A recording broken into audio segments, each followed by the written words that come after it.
ರಾಮನಡಿಯಿಟ್ಟ ನೆಲ ಭೀಮನು ಸುರಿದ ಗಾಳಿ ವ್ಯೋಮದೆ ಭಗೀರಥಂ ತಂದ ಸುರತಟಿನಿ ಸೋಮನಂ ಪೆತ್ತ ಕಡಲೀ ಪುರಾತನಗಳಿರೆ ನಾವೆಂತು ಹೊಸಬರೆಲೊ ಮಂಕುತಿಮ್ಮ. ಮಂಕುತಿಮ್ಮನ ಈ ಕಗ್ಗದಲ್ಲಿ ಅವರು ನಮ್ಮ ಸಂಸ್ಕೃತಿ, ಆದರ್ಶ ಮತ್ತು ನೆಲದ ಪ್ರಾಚೀನತೆಯ ಮಹತ್ವವನ್ನು ಮತ್ತು ಕಾಲಚಕ್ರದ ಬದಲಾವಣೆಯ ಮೂಲಕ ನಮ್ಮ ವೈಶಿಷ್ಟ್ಯವನ್ನು ಹೇಗೆ ಅರಿತುಕೊಳ್ಳಬೇಕು ಎಂಬುದರ ಮೇಲೆ ಚಿಂತನೆಗಳನ್ನು ವ್ಯಕ್ತಪಡಿಸುತ್ತಾರೆ. ಈ ಕಗ್ಗದಲ್ಲಿ ಮಾನ್ಯ ಗುಂಡಪ್ಪನವರು ಹೊಸತನ ಮತ್ತು ಪುರಾತನ ಎಂಬ ಕಲ್ಪನೆಗಳ ಸಂಬಂಧವನ್ನು ಮತ್ತು ಅದರ ಆಧ್ಯಾತ್ಮಿಕ ಅರ್ಥವನ್ನು ಚರ್ಚಿಸುತ್ತಾರೆ. ಅವರು ತಾತ್ವಿಕವಾಗಿ ಸಮಯ, ಚೇತನ ಮತ್ತು ರೂಪಗಳ ನಡುವಿನ ಸಂಬಂಧವನ್ನು ವಿವರಣೆ ಮಾಡುತ್ತಾರೆ. ಈ ಕಗ್ಗವು ಜೀವನದ ಕಾಲಚಕ್ರವನ್ನು, ಇತಿಹಾಸವನ್ನು ಮತ್ತು ಚೇತನದ ಅಮರತ್ವವನ್ನು ಪರಿಗಣಿಸಿ ನಮ್ಮ ಭೂಮಿಯ ಪುರಾತನತೆ ಮತ್ತು ನೂತನತೆ ಬಗ್ಗೆ ವಿವರಿಸುತ್ತದೆ. ನಾವು ಹೇಗೆ ಈ ಭೂಮಿಯಲ್ಲಿ ಹೊಸಬರಾಗುತ್ತೇವೆ ಎಂಬ ಪ್ರಶ್ನೆಯನ್ನು ಕೇಳುತ್ತಾ ಅವರು ಭೂಮಿಯ ಶಾಶ್ವತತೆಯ ಮತ್ತು ಸೃಷ್ಟಿಯ ಚರ್ಚೆಗೆ ಹೊಸ ಬೆಳಕು ಚೆಲ್ಲುತ್ತಾರೆ. ರಾಮನಡಿಯಿಟ್ಟ ನೆಲ ಎಂಬುದರಿಂದ ರಾಮನ ಧಾರ್ಮಿಕ ಪರಂಪರೆಯು ಈ ನೆಲಕ್ಕೆ ಹಾಕಿದ ಪ್ರಭಾವವನ್ನು ಸೂಚಿಸುತ್ತದೆ. ರಾಮನು ತನ್ನ ಕಾಲದಲ್ಲಿ ಅನೇಕ ನೈತಿಕ ಮೌಲ್ಯಗಳನ್ನು ಸಾರಿದನು.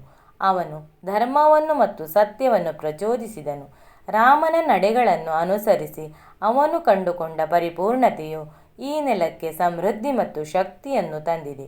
ಈ ನೆಲವು ಸಮಾಜಕ್ಕೆ ಬೋಧನೆಯ ತಾಣವಾಗಿದ್ದು ಸದಾ ಅವುಗಳನ್ನು ಅನುಸರಿಸಬೇಕಾದ ಪರಂಪರೆಯ ನೆಲವಾಗಿರುವುದು. ಭೀಮನು ಸುರಿದ ಗಾಳಿ ಎಂಬುದರಿಂದ ಭೀಮನ ಶಕ್ತಿಯನ್ನು, ಅವನ ಸಾಹಸ ಮತ್ತು ಅನ್ಯಾಯವನ್ನು ಎದುರಿಸುವ ಧೈರ್ಯವನ್ನು ಹೇಳಲಾಗುತ್ತದೆ. ಭೀಮನು ತನ್ನ ಶಕ್ತಿಯ ಮೂಲಕ ಅನೇಕರಿಗೆ ನೆರವು ನೀಡಿದನು. ಇತರರಿಗೆ ಭಯವಿಲ್ಲದೆ ನೆರವು ನೀಡಲು ಅವನು ಯಾವಾಗಲೂ ತನ್ನ ಶಕ್ತಿಯೊಂದಿಗೆ ಹೋರಾಡಿದನು. ವ್ಯೋಮದೆ ಭಗೀರಥಂ ತಂದ ಸುರತಟಿನಿ ಎಂದರೆ ಭಗೀರಥನ ಶ್ರಮ ಮತ್ತು ಧೈರ್ಯದಿಂದ ಗಂಗಾ ನದಿಯನ್ನು ಭೂಮಿಗೆ ತಂದ ಕಥೆಯನ್ನು ಉಲ್ಲೇಖಿಸಲಾಗುತ್ತದೆ. ಭಗೀರಥನ ಕಠಿಣ ತಪಸ್ಸು ಮತ್ತು ನಿರಂತರ ಪ್ರಯತ್ನದಿಂದ ಗಂಗಾ ನದಿ ಭೂಮಿಗೆ ಇಳಿದಳು. ಇದರ ಮೂಲಕ ಪವಿತ್ರತೆಯ ಸಂಕೇತವನ್ನು ಸಾರಲಾಗುತ್ತದೆ. ಈ ದೀರ್ಘಕಾಲದ ಸಾಧನೆ ಮತ್ತು ಶ್ರಮದಿಂದ ದೈವಿಕ ಶಕ್ತಿಗಳು ಪ್ರಪಂಚಕ್ಕೆ ಆಶೀರ್ವಾದ ನೀಡುವ ಮೂಲಕ ಶುದ್ಧೀಕರಣವನ್ನು ತಂದವು. ಈ ಭೂಮಿ ಎಂದೂ ಪವಿತ್ರವಾಗಿದೆ ಮತ್ತು ಎಲ್ಲ ಶುದ್ಧತೆ ಮತ್ತು ಆಶೀರ್ವಾದಗಳು ಆತ್ಮದಿಂದ ಹೊರಹೊಮ್ಮುತ್ತವೆ ಎಂಬುದನ್ನು ಪ್ರತಿಬಿಂಬಿಸುತ್ತದೆ. ಸೋಮನಂ ಪೆತ್ತ ಕಡಲಿ ಎಂದರೆ ಸಮುದ್ರ ಮಥನದಲ್ಲಿ ಹುಟ್ಟಿದ ಚಂದ್ರ. ಚಂದ್ರನ ಹುಟ್ಟಿದ ಪ್ರಕ್ರಿಯೆಯನ್ನು ಪೌರಾಣಿಕ ದೃಷ್ಟಿಯಿಂದ ವಿವರಿಸುತ್ತದೆ.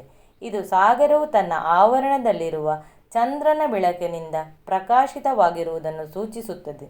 ಸಾಗರವು ಬಹುದೂರದವರೆಗೆ ವ್ಯಾಪಿಸುವುದರಿಂದ ಇದು ಮಾನವನ ಅನಂತ ಪ್ರಯಾಣ, ಅನುಭವ ಮತ್ತು ಸಾಗರದ ಮುಕ್ತ ಲೋಕವನ್ನು ಸಂಕೇತಿಸುತ್ತದೆ. ಯಾವುದಾದರೂ ಮಹತ್ವಪೂರ್ಣ ಘಟನೆಗಳು ಭೂಮಿಯಲ್ಲಿ ಇತಿಹಾಸ ಮತ್ತು ಶಕ್ತಿಯನ್ನು ಕಲ್ಪಿಸಲು ಪ್ರತಿದಿನವೂ ನಡೆಯುತ್ತಿರುತ್ತದೆ.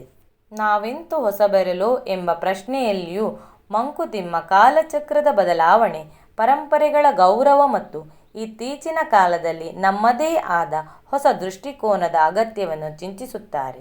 ಪ್ರತಿದಿನವೂ ನಡೆಯುವ ಕಲ್ಪನೆಗಳು ಸಮಾನವಾಗಿವೆ. ನಮ್ಮ ಜೀವನದಲ್ಲಿ ನೂತನವಾಗುವುದು ಪುನರಾವೃತ್ತಿಯಾಗಿ ಬರುತ್ತದೆ. ಇದು ನಿರಂತರ ಪ್ರಕ್ರಿಯೆಯಾಗಿದೆ.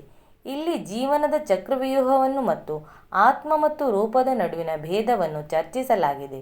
ನೂತನ ಮತ್ತು ಪುರಾತನ ಎಂಬುದು ಬಾಹ್ಯ ರೂಪಗಳಂತೆ ಕಾಣಬಹುದು, ಆದರೆ ನಿಜವಾದ ಅರ್ಥದಲ್ಲಿ ಪುರಾತನವಾಗುವುದು ರೂಪದ ಬದಲಾವಣೆಯೊಂದಿಗೆ ಸಂಬಂಧಿಸಿದೆ. ಈ ಬದಲಾವಣೆಗಳನ್ನು ನಾವು ಕಾಲಕ್ರಮೇಣ ಕಾಣಬಹುದು. ಉದಾಹರಣೆಗೆ, ಚಿಕ್ಕ ಮಗುವೊಂದು ಜೀವನದ ಹಂತಗಳನ್ನು ದಾಟಿ ವೃದ್ಧನಾಗುವುದು. ಇದು ಜೀವನದ ಹೊಸ ಹಂತಗಳ ನಡುವೆ ಸಾಗುವುದು.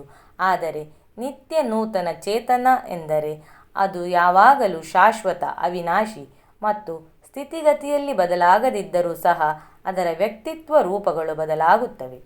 ರೂಪ ಮಾತ್ರ ಶಾಶ್ವತವಲ್ಲ, ಕಾಲಾತೀತವಲ್ಲ.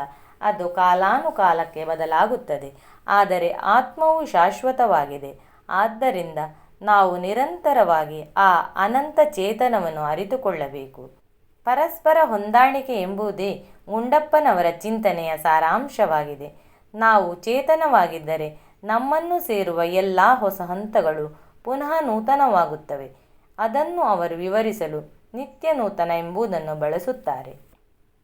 ಪರಸ್ಪರ ಹೊಂದಾಣಿಕೆ ಎಂಬುದೇ ಗುಂಡಪ್ಪನವರ ಚಿಂತನೆಯ ಸಾರಾಂಶವಾಗಿದೆ. ನಾವು ಚೇತನವಾಗಿದ್ದರೆ ನಮ್ಮನ್ನು ಸೇರುವ ಎಲ್ಲ ಹೊಸ ಹಂತಗಳು ಪುನಃ ನೂತನವಾಗುತ್ತವೆ. ಅಂತಿಮವಾಗಿ ನಾವು ನಿತ್ಯ ನೂತನ ಚೇತನ ಎಂಬ ತಾತ್ವಿಕ ಅರಿವಿನಿಂದಾಗಿ ನಮ್ಮ ಜ್ಞಾನ, ನಮ್ಮ ಅನುಭವ, ನಮ್ಮ ಬದುಕು ಪ್ರತಿದಿನವೂ ಬೆಳಗುತ್ತಿರುತ್ತದೆ. ಈ ರೀತಿಯ ತಾತ್ವಿಕ ಚರ್ಚೆಗಳು ಜೀವನ, ಸೃಷ್ಟಿ ಮತ್ತು ಅವಶ್ಯಕತೆಯ ಕುರಿತಾದ ಎಷ್ಟೋ ಆಳವಾದ ಆಲೋಚನೆಗಳನ್ನು ಒದಗಿಸುತ್ತವೆ. ಹೀಗಾಗಿ ಗುಂಡಪ್ಪನವರು ನಮ್ಮ ಅಂತರಂಗವನ್ನು ಬೆಳಗಿಸಿ ಕಾಲ, ಅವಧಿ ಮತ್ತು ಪರಿಪೂರ್ಣತೆಯ ಕುರಿತಾದ ಚಿಂತನೆಗಳನ್ನು ಹಂಚಿದ್ದಾರೆ. ಪ್ರಸ್ತುತ ಕಾಲದಲ್ಲಿ ನಾವು ಭೂಮಿಯ ಮತ್ತು ಪ್ರಕೃತಿಯ ಮೌಲ್ಯಗಳನ್ನು ಗೌರವಿಸುವಂತೆ ಹಳೆಯವು ಮತ್ತು ಹೊಸತುಗಳನ್ನು ಸಮನ್ವಯ ಮಾಡಿಕೊಳ್ಳಲು ಶಕ್ತರಾಗಬೇಕು.